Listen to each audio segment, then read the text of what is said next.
Today we have the pleasure of inviting Ms. Cristina Deligiani, who is the Managing Director of Ver Impact, an organization who is very experienced in applying best practices on how to measure, be trained, evaluate yourself against all the best practices on ESG and, of course, towards the blue economy as the subject of our webinar. The webinar is within the sphere of the activities of InnoAgora, the platform that we do share with BPI France and Euroquity, of Hellenic Development Bank.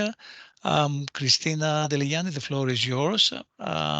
I have to inform you that the session will be recorded, and any questions you may have, you can share them either on the chat or raise your hand and we will be with you. So, Cristina, please feel free to proceed.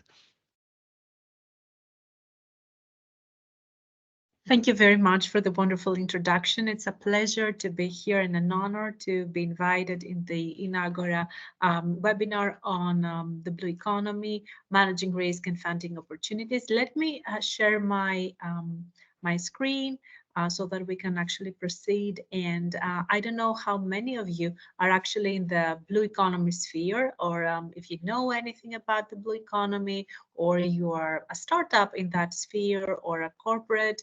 I would love to see in the chat some comments on that. So I'm the managing director of Ver Impact. We measure impact and we drive change, and I will tell you more about that later on. But let's start first with the blue economy. So this is a concept. What does it mean? What are the sectors that are involved in that? Does it only mean shipping? Why does the blue economy matter? Does it matter for Greece? Does it matter for Europe? Are we affected by that? Are there any opportunities? So let's have a look at the Earth. As you see, this is the Pacific Ocean. The world is covered by almost 70% by water, by the oceans, and yet we call it the Earth. And there are so many people that live in coastal areas by the sea. 40% of the world's population live near coastal areas. More than 3 billion people use the ocean for their livelihoods, for their daily activities, for their work. 80% of the world trade is achieved using the sea, which is a lot. And think about cultures and think about hubs of civilization in the past and now that are actually very much connected to the sea. See the urban growth per hour and see that these actually happens near coastal areas. See Asia, all the actual growth that we see, trade and population and urban growth is by the sea and influenced by the sea. And the ocean economy or the blue economy is all about employment. It gives us employment opportunities. It's also ecosystem services. Think about the marine protected areas, and we have lots of those in Greece as well. Think about the cultural services that the sea and the ocean give us. Think about the dignified livelihoods, especially for women.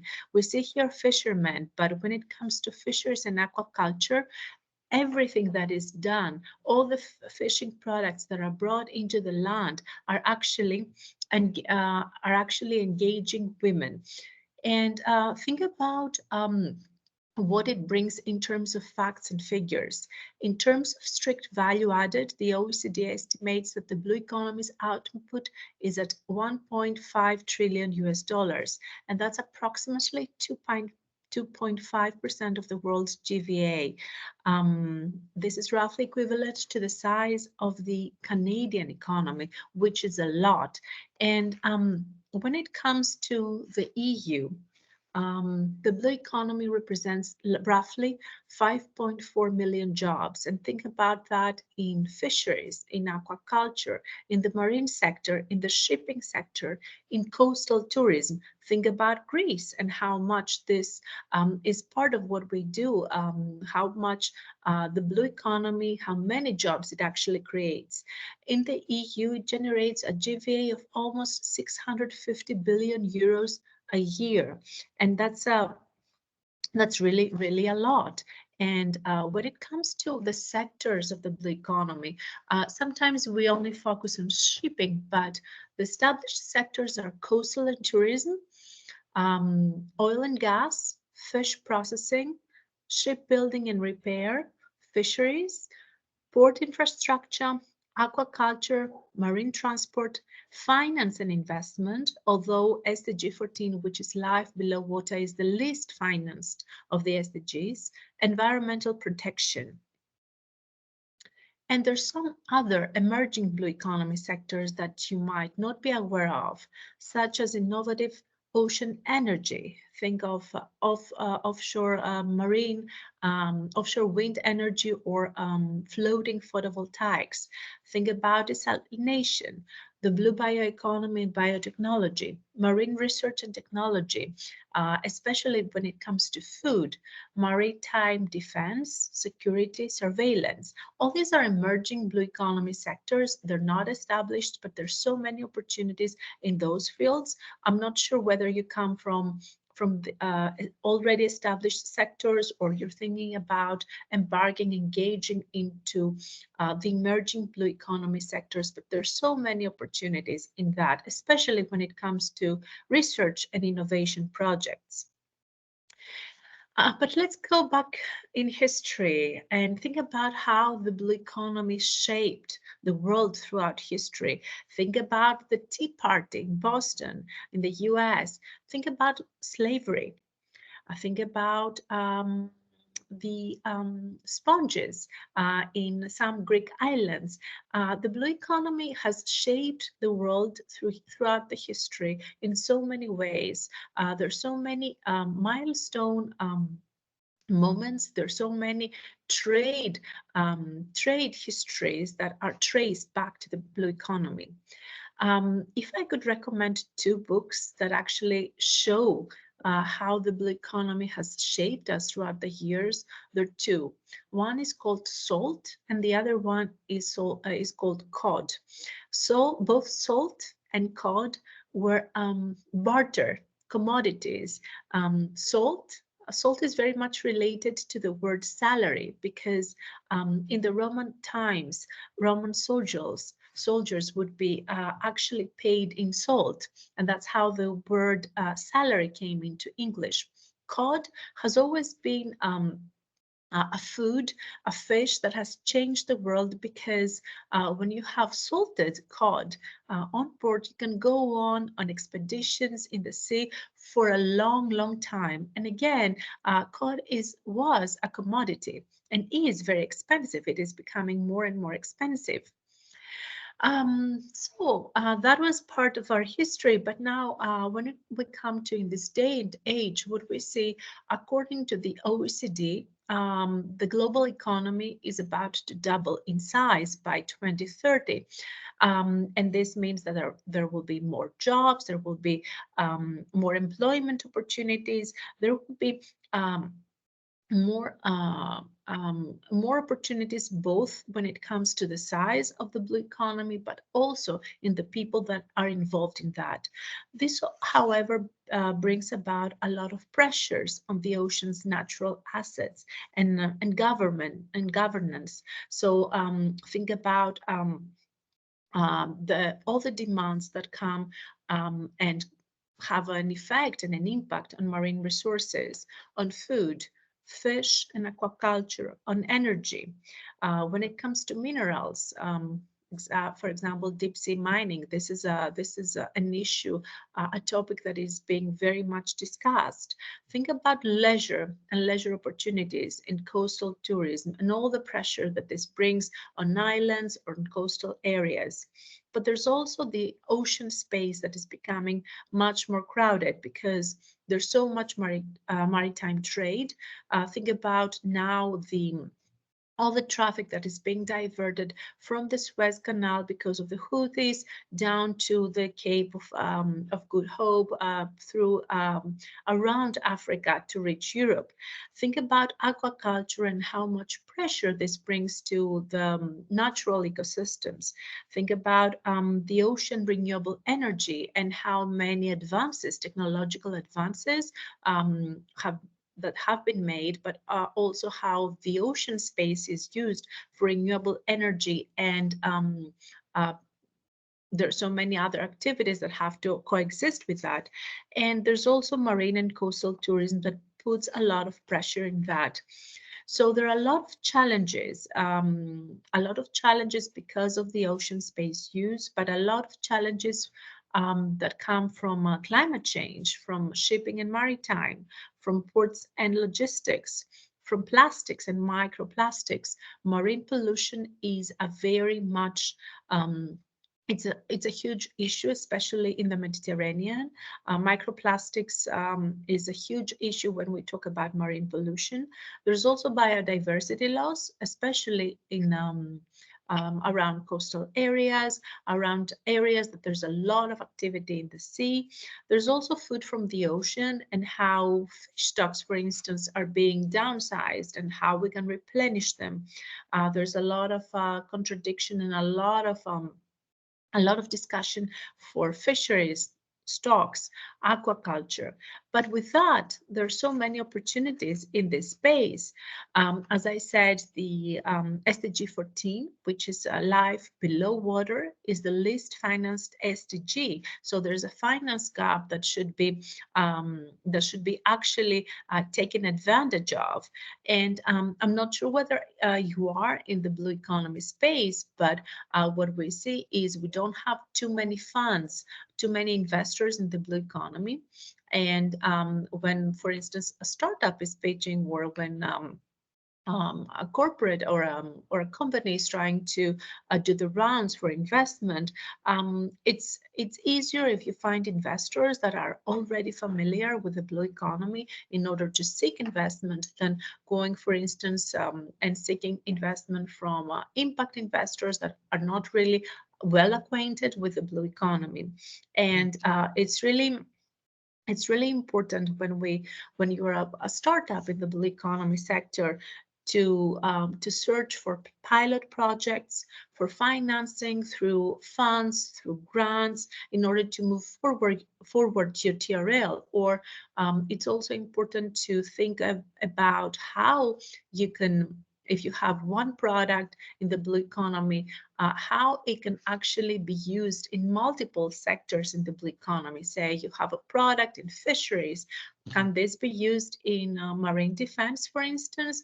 Could it be used in renewable energy? Are you collecting data from the marine space? How could Christina, yes? quick question. I mean, you mentioned something really interesting, that Okay. the SDG 14, life below water, is underfinanced. Okay. Do you think that the versatility, the multi-versatility of the sector of the blue economy makes it very difficult to measure it? What is the potential? Because it's a huge and multi-diverse sector. I mean, you're mentioning lots of attributes to a sector that I don't know if somebody can measure it, the potential of it, in order to finally get a grasp on the feeling. Sorry to interrupt, but please go ahead. No, But this still, is this is a great question. It's so multifaceted as a sector. There's so many sectors into the blue economy, both established and emerging. So, and there's no finance. There's limited finance so far. It's an uncharted, I would say, sector. an uncharted blue economy, especially when it comes to the Mediterranean. So there's a lot of things that you can do there. Even if you are, a green tech company, maybe your applications are aligned with the blue economy. If you are a company that is doing a lot of work on the land, maybe your applications can also be applied to the marine sector. And this is something that, all startups, irrespective of sector, should be thinking about. That how can the solutions and tools actually fill a void, a niche in the market, even if it's a different sector from the one that originally you thought that you belonged to. Mhm. And the marine sector, especially when it comes to data, especially when it comes to something which is very niche, can have so many opportunities. I'm not sure. Let me check the chat if we have any No, no, please question. proceed. Please Oh, proceed with the okay. presentation. Yeah, it was a quick question because we just tackled the issue. So it's a Yes, question: you can yes, measure it or not. Yes. So you say, yeah. yes. Please go ahead. Well, yes, there's so many opportunities there, and of course you can measure. You can measure the fact that there's so much to do there. Um, so there's so many challenges, but also so many opportunities that, especially a startup can look into, or an investor. And let's move towards, risk management and funding opportunities in the blue economy. So my company, Very Impact, actually started from a contract, a European Commission contract. We were tasked to create a decision-making tool for blue economy investors. And from that, we actually expanded the sectors to include all sectors of the economy. But, the blue economy is at the core of what we do. And what we do is we try to facilitate change towards a greener, bluer, I would say, and more just future. And we provide tools to interpret impact so that we can empower organizations, startups, all sorts of entities to improve their social and environmental impact. And let's start a little bit about, what it means, what ESG means, and how this is very much connected to risk management, because sometimes people think that ESG is something nice to have. Maybe it's nice to have an ESG report or have some criteria into the business, but ESG really is a risk management tool, and I will let you know how we do that. So first of all, ESG covers a whole spectrum of criteria that are environmental, social, and governance. When it comes to the environmental pillar of ESG, we talk about whether a company is using renewable fuels, renewable energy, if you're measuring your greenhouse gas emissions, if you're using energy as efficiently as possible, how you measure your climate risk, how you do your water management or your energy management at large, if you have recycling processes in place, it doesn't matter the size of the company. If you're a startup or a big corporate, recycling is very important, especially when it comes to paper, when it comes to batteries, when it comes to all sorts of waste that a company produces. And how do you prepare for emergencies when it comes to environmental risks? Um, the social part is also very important. It includes health and safety.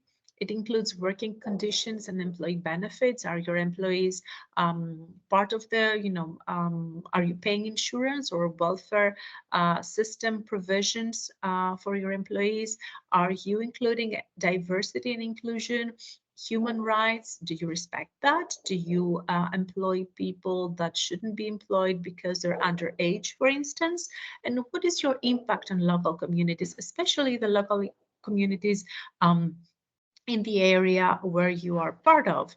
And when it comes to governance, we talk about ethical standards. We talk about diversity in the board of directors, in your governance structures, if you have policies in place, how you do your how you engage with stakeholders, either internal or external, Do you have shareholder rights? And how do you pay your employees, your board of directors, your suppliers?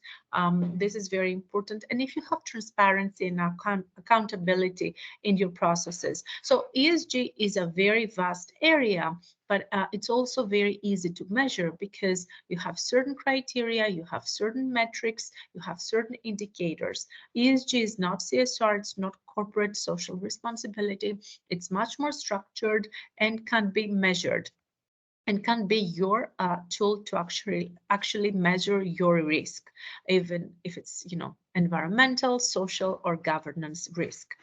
And you might know the SDGs, the United Nations Sustainable Development Goals. This is the SDGs, I would say, are the global response to all the challenges that we're now facing, be them, climate change, biodiversity loss, social issues. And as you can see, this is a really nice graph because in many cases we talk about the SDGs and we think that these are very theoretical, or we talk about ESG and again we think that this is very theoretical or very academic. But both sets, both the ESG criteria and the SDGs can be measured and are aligned. So when we talk about, the environmental pillar on when it comes to ESG, we talk about SDG 6, clean water and sanitation.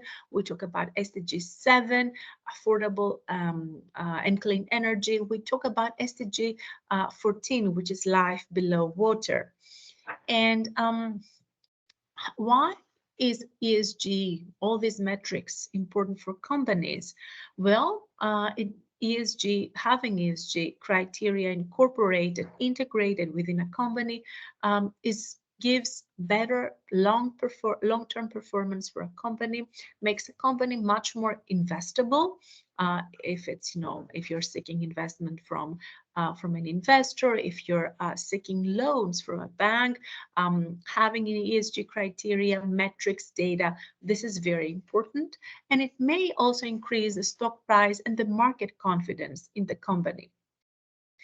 Sometimes we get the question, okay, so I'm a really, really young startup. I have 5 employees. I shouldn't be having any ESG criteria in my company, right? Well, it's also important for companies. ESG is important for startups. First of all, a startup is a very flexible structure to incorporate ESG criteria or any other set of responsible and sustainable principles, because it's easier thus to attract, to retain investors and customers, to reduce costs, to improve efficiency, to gain competitive advantage in the market. So Verimpact. Verimpact is a tool, actually. It's also has a tool that is an ESG aligned, ESG compliant, but also a risk management tool. This is how we started. It remains a risk management tool. It remains a decision-making tool that uses AI and lots of machine learning. And we do that in a very easy to use approach. It's not complicated at all because with all the AI, with the algorithm and machine learning, it's a simple tool. It has a lot of intuition. It's easy to understand. It increases the likelihood of completion of an ESG report or an ESG assessment or a risk assessment, with making the data more robust and rich. And we start from the SDGs. This is how the methodology, where the methodology is based, and then we have other frameworks that are related to ESG, and we give a lot of analysis on performance and an analysis between actions and sustainability outcomes. And this is very important in risk management. So what ESG does and what risk management is actually measuring and seeing and collecting data that are not financial, but they could pose a risk when it comes to financial considerations. For instance, when we talk about an environmental risk, or when you have an environmental leakage, this can become an issue that is a reputational risk. It's a financial risk. So starting from the SDGs and ESG, you can actually improve your risk management profile and your risk management process and your decision making, what needs to be improved in your company. And I'm giving you a glimpse of the dashboard that we have once you complete all the data in your ESG and SDG assessment. So what you see here is the full rating as regards ESG. So here it's 45%, but also how this breaks down in the environmental impact that you have, in the social impact you have, the governance impact, and how it all relates to the SDGs. So our metrics give you an idea about the SDGs and how you're doing in each one of them. And you might say, okay, why is this a risk management tool? It is a risk management tool because, as you can see, this is a result of a very early startup and how they're doing in specific SDGs. So normally you should have a view that is more balanced. If you have spikes when it comes, for instance, in the ESG criteria, in the pillars, or in the SDGs, this means that there's something wrong in specific SDGs, in specific environmental risks, and you should be looking into that. So this is actually a tool that can create the full report on, an ESG sustainability report, but it gives you recommendations to further improve your company. And this can also be used for ESG audits. When we talk about investments, an investor might need an ESG report to actually assess the non-financial risk of a company to see how they're doing. And this is something that we as a company do, and we do that in parallel with the due diligence process that other partners do. So this is a tool that gives you an idea of what is wrong or what is great in your company, and how you can improve and inform your decision making process. So um, um, I don't know if you have any questions before I go to the funding opportunities in the blue sector, as far as the risk is concerned. I don't think so. I mean, the questions on the table are, what is the present situation for Greece engagement? A colleague has uploaded the financial tools from Horizon, the calls that, they are combined with what you said. Yes, And great. yeah, So yes, I see Anna Maria Savescu. She's a mentor in an accelerator program we're running. mhm. Thank you, Anna Maria, for sharing. It's Cluster 5 from Horizon, also true. And can you give us a few more examples of the emerging sectors that companies can focus on? And based on your opinion and experience, how important innovation in the blue economy technologies are? So examples of emerging sectors, floating photovoltaics, offshore wind energy, that also combines fisheries and aquaculture. Innovation in the blue economy is very, very important when we talk about technologies, because most of these technologies are either deep tech, or they're research based. They come from research institutions. They come from data collection mechanisms. So innovation is very, very important. And Greece's engagement with the blue economy and instruments in the EU. So let me go back to my presentation and let's talk about the funding The opportunities that funding, there yes. are. Exactly. So as Anna Maria also mentioned, a good way to start when it comes to funding opportunities in the blue economy, if you're a startup especially, is go to the EU funding and tenders portal. So what you can see there are opportunities. It could be a framework contract, it could be a grant, it could be a proposal that you can submit.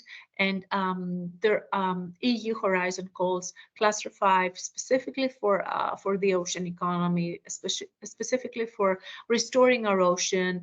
So you should be looking into that. However, there are accelerators that are also looking into blue economy, the blue economy technologies, blue technology innovations. Clim Accelerator is one of those. There's also Venture Strive, which is a cascading fund. South3 is an accelerator on deep tech and sustainability in the south of Europe that we are involved. And Ana Maria Savescu is a mentor there. Unfortunately for that, we have finished the call, but we might have a second edition. And there's also another way that you can go through that, not so much for funding opportunities, but more into networking opportunities. And this is the EU missions. There are 5 EU missions in the European Union. One of them is mission Restore Our Ocean and Waters, because ocean and waters, water bodies are very much, freshwater bodies are very much interrelated. So this is a mission that is part of the EU Green Deal. It's part of Fit for 55 initiative, and the target is by 2030 to protect, restore the health of the ocean and waters through research and innovation. So there you have, if you are a startup, if you're a research institution, you can look into the EU mission ocean opportunities. There's also the citizen engagement part, which is very important, and the blue investments, the blue financing. The mission's new approach will address the ocean and waters as one and play a key role in achieving climate neutrality and restore nature. So I really advise you to follow the page of the EU Mission Ocean, but there's also another opportunity. The other opportunity is called the mission, the EU Mission Ocean Charter. So what this is a charter when you can pledge, you can commit to actions, and this is free. Anyone can be part of it. If you are a startup, if you are a big entity, a research institution, an academic institution, an investor, you can actually go into the link and pledge, commit an action. For us, as Very Impact, we have pledged to actually work on the ESG profile of marine protected areas. This is something that we have already done with the Portugal of Madeira, with the government of Madeira in Portugal. This is something that we have already started as a process. So we're looking into opportunities to study the ESG profile of marine protected areas in Greece, because we have not done that yet. And this is an action that we will be undertaking. But through the charter and through the EU Mission Ocean, there are a lot of opportunities for networking. 2 weeks ago, there were the Ocean Days in the European Union with lots of conferences, lots of networking opportunities, lots of pilot demonstrations. It's also important to see what is trendy, what is happening in terms of, research and innovation. Is it the digital twin of the ocean? Is it, what is happening in fisheries, in fish food, in the aquaculture sector? There's so much. There's a wealth, a sea of opportunities there. So I would say that this is a very important tool, especially if you're based in the European Union, to start. And that's it from me. This is the presentation that I had prepared for you, because I also want to save some time for questions. And the question is the present situation regarding Greece's engagement with the blue economy. So Greece is a country that is very much related to the blue economy. Think of the marine of the shipping sector in Greece and how this is important for our economy. Think about coastal tourism, fisheries, aquaculture, very much important. However, we do not think about it as, as the blue economy. We think about it as, separate sectors, and this has to change. And a great example on that, on the blue economy, is the case of Portugal. Portugal is a country almost the same size as Greece. Of course, it has a much more the sea space, the marine space in Portugal is bigger than Greece, but they have established a sector, a vision for the sector, for the blue economy sector, and they have special grants. They are promoting startups, the startup ecosystem. There are a lot of think tanks. There are a lot of research institutions like Forum Oceano, like the Foundation Azul that are doing work in the and research in the blue economy. But there are also a lot of research institutions here in Greece that do a lot of work into the marine sector. One of them is ELKEFE, the Hellenic Center Mhm. for Marine Research. They're doing a lot of work. They have many hubs around Greece. They have a lot of marine biologists. They do a lot of oceanography. They're engaged in a lot of projects in the marine space. They're also the focal point of the European Mission Oceans for Greece. So this is, I cannot really say enough, of the good work that they've been doing. They're very, very much aligned with that. Economic instruments in the EU, as I said, look into the Horizon goals, and um, any hurdles, particular hurdles faced by the blue economy within the context of Greece. I would say financing is a hurdle, is an obstacle, in the sense that there are not many investors in the blue economy sphere, or there are not many accelerators or cascading funds or opportunities, especially in Greece, in that. Um, which countries have actively endorsed the blue economy and have implemented strategies to support it? Portugal is a great case for that. I would also say the US is doing a lot of work, or Costa Rica, or smaller island states that are also facing a lot of challenges and um, a lot of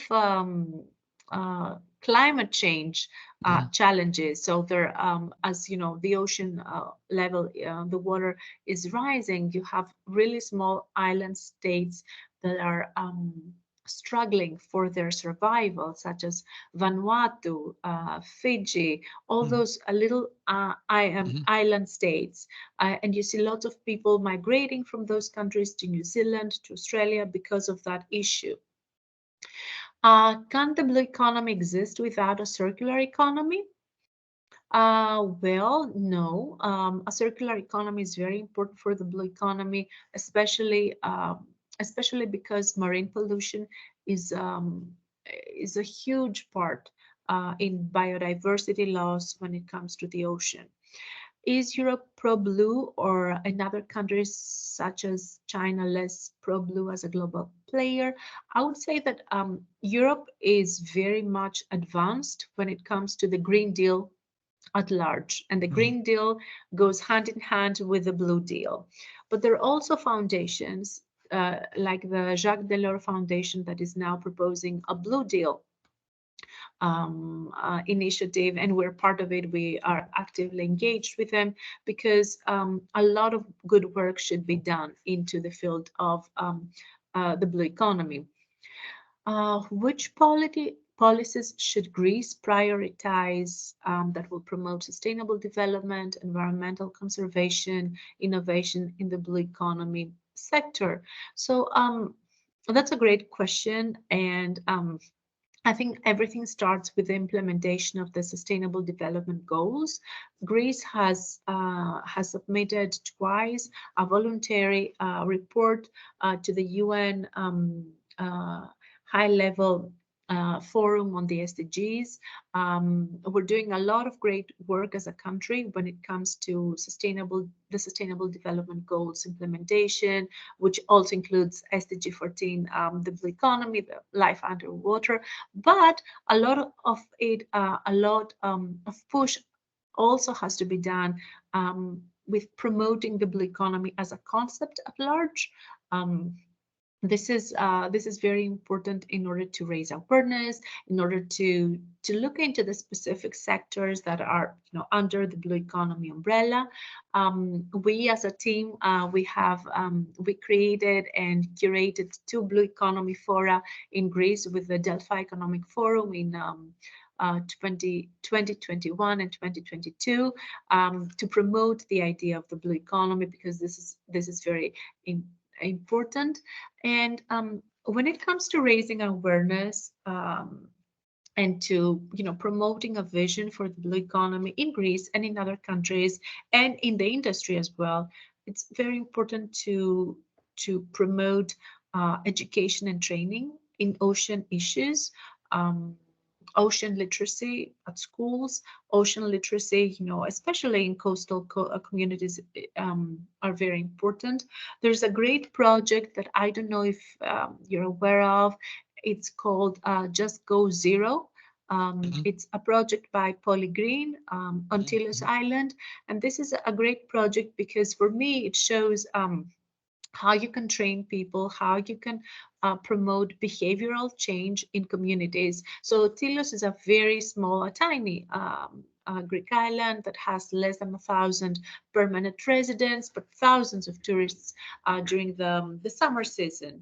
And what Polygreen has done with the municipality, they have a circular economy center there, and every single waste that is produced on the island or used, consumed, is actually being recycled in the facility. And they have taught, they have trained the residents into recycling, into sorting out their waste in separate bins. They have an app that shows how much waste each one resident actually produces and how much of it is being recycled.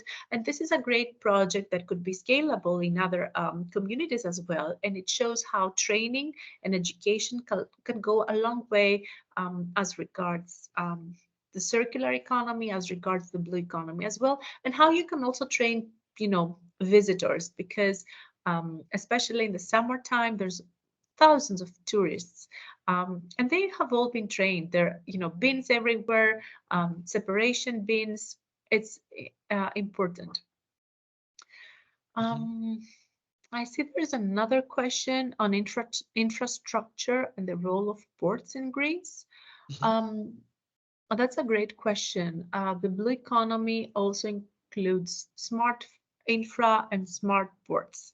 So this is also very important in Greece, and we see a lot of work as far as innovation in ports being done, and a lot of more innovation is actually needed in order to move that forward as a concept. Ports, especially when we talk about updated and renovated ports and infrastructure, are very important.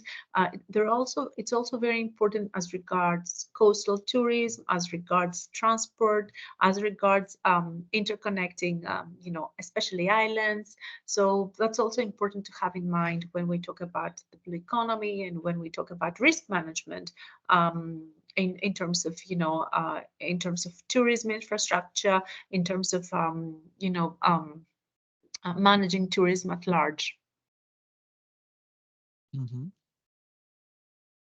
Okay, clear. So what would you identify as the major risk, except the underfinancing that the whole sector faces? I mean, if someone wants to enter or at least to try to scale up on the blue economy, what sector, what would you consider as a major risk? Okay, so underfinancing is one of that. Getting the financing that you need, the funding that you need is really important if you're a startup. I wouldn't say that there's any other risk, in the sense that apart from the usual risk that any startup would face, I would say that there's a lot of opportunity in there if you're a startup and you're just starting out, and your TRL is 5 or 6, there's a lot of opportunity there to scale up and to actually move forward. I would give you an example from the shipping sector. The shipping sector is is one of the sectors that is the most pollutant ones. But however, IMO, the International Maritime Organization, has put specific guidelines and regulations to decarbonize the sector. So there's a lot of opportunity when it comes to technologies in decarbonizing the sector, the shipping sector. So there, what you need to do, what what we see is great big shipping companies doing pilot projects with smaller startups. And this is, I think this is very indicative of the need for technologies and the need for innovation when it comes to decarbonizing the maritime sector. So if you're a startup working on that, knock on the door of shipping Exactly. companies. I'm sure they can help you finance pilot projects if That's the they idea. cannot. Exactly. That's the idea we also have gathered so far, and thank you for sharing that also with us. Is that shipping companies and at least let's say corporate VC players can play the role of the mentor, bringing these companies, the startups, under their auspices, and these opportunities, they're really needed in this sector, which is very different from other sectors of the economy, where the corporate players, they are dominating the sectors. Here, the corporate players, they do need the support of the startups in order to grow together with them. So more scale-up opportunities, they do exist. At least this is our feeling. But again, we don't have the privilege of demonstrating true examples of the story yet. But we do believe that Mhm, taxonomy, as you say, will help, as they mhm, ask here. mhm. Uh, Yeah, so and I see familiar faces, although I don't see the faces. Gregory Yovanov, hi, a colleague and a partner. So yes, the EU taxonomy will be including established blue economy sectors. There's so many criteria, yeah, that yes, they do. Sometimes blue economy projects are characterized as green. I've seen like inland algae projects that they think that they're green projects, but essentially they're blue economy projects, even though they're at land, it's algae. So yes, they do qualify for green financing, and thank you for mentioning that. So yes, as I said, you can just go through, different sectors. If you have one project, one innovation, and you can green and blue go hand in hand. So yes, think about how you can interpret your product, your innovation under a different sector, and how you can address challenges to that. Thank you, Gregory. mhm. Okay, we've seen questions like education and training, which are important, have been already replied as an opportunity.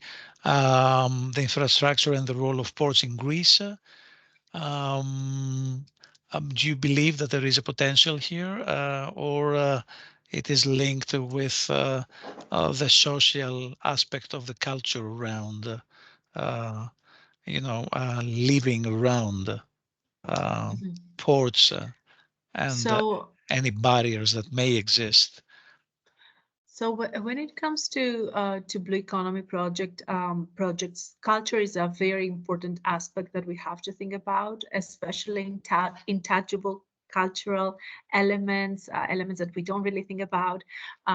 So I think one of the biggest challenges is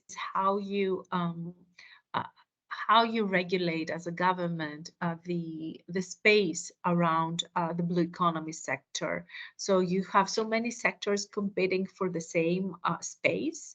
Be it tourism, shipping, transport, ports, energy. So this competition should also be, taking into account the cultural elements of the blue economy. And I think that that's also an area that has not been examined and financed. Culture as relate and heritage as it relates to the blue economy. So that's also very important to consider when for policymakers and decision makers at the government, at the local national level, when we talk about marine spaces and ocean spaces and coastal spaces. Okay, thank you very much. Thank you very Thank much you. indeed. Yeah, I don't know if we have some more questions on the issue. I think, Christina, if a startup wants to join your, let's say, consulting networking and be able to get the benefits of Very Impact, they can address directly to you or to send you an email. For example, are you providing any consultation on, for example, how to enter to Horizon projects or how to tackle special financial needs? I mean, are you limited on this, or you play the game, from A to Z? So Verimpact is a company that it's an ICT company that provides tools as regards training, as regards ESG assessment, but we also provide tools and consulting services for startups, other entities, even governments, as far as it regards ESG strategy, policies, but also business development services. So yes, we do provide consulting services in funding opportunities, into sustainability opportunities, into ESG opportunities. And I have shared with you my email address. If there's any question or any concern, you can always reach out to me, and you can also find me on LinkedIn. We have a newsletter almost weekly, and we share a lot of advances, a lot of news, both in the sustainability ESG sector, but also in the blue economy sphere. Right. Right. I think that we're on time. This will not be the last time that we see you and invite you here, because the sector is facing a boom. So is very promising to host again you and our participants on another inaugural session. Needless to say that what you mentioned about greening the defense side based on blue economy tactics and innovative proposals is very prominent. And we will have the opportunity to see the European Commission deriving a policy on this, fueling a tremendous amount of money and effort through different funds. So again, money is not the issue, but again, networking and knowledge and training is the issue. So yes, we will be having the opportunity to be here again. Thank you. I'm looking very much forward to that. Thank you for the opportunity to network and to present, our point of view, our vintage point for the blue economy. Thank you again. The presentation will be available. The recording is available already. And unless we have any more questions, we will leave you, giving you an appointment for another webinar as posted in a few coming days. Thank you very much, Christina. And Thank Very you very Impact much, again. everyone. Thank you. Thank you, all Thank participants. you. Bye bye.